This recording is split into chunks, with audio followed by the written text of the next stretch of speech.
গণপ্রজাতন্ত্রী বাংলাদেশ সংবিধানের 148 অনুচ্ছেদ, 3য় তফসিলের 5 অনুচ্ছেদ এবং জাতীয় সংসদের কার্যপ্রণালী বিধির 5 বিধি অনুযায়ী মাননীয় স্পিকারকে ত্রয়োদশ জাতীয় সংসদের সংরক্ষিত মহিলা আসনে নবনির্বাচিত মাননীয় সংসদ সদস্যদের শপথ পরিচালনার জন্য বিনীত অনুরোধ করছি।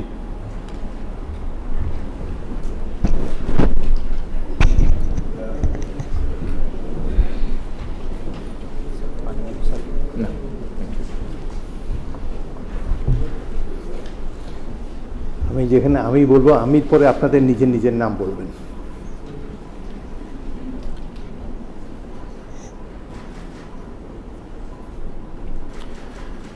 বিসমিল্লাহির রহমানির রহিম।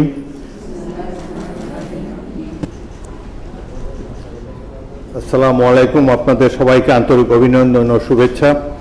এখন আপনাদেরকে শপথ বাক্য পাঠ করানো হবে। আপনারা অনুগ্রহ করে দাঁড়িয়ে শপথ পাঠ করার জন্য অনুরোধ করছি। আমি সংসদ সদস্য নির্বাচিত হইয়া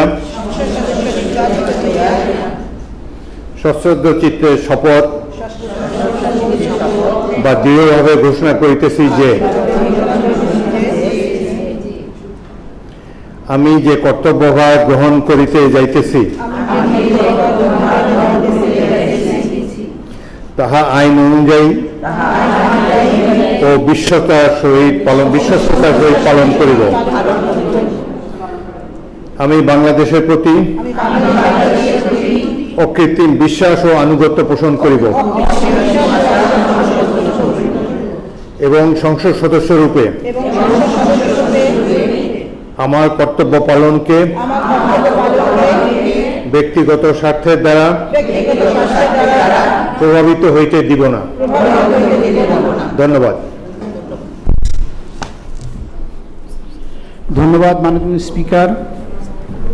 আমি মাননীয় সংসদ সদস্যবৃন্দকে নিজ নিজ আসন গ্রহণের জন্য বিনীত অনুরোধ করছি।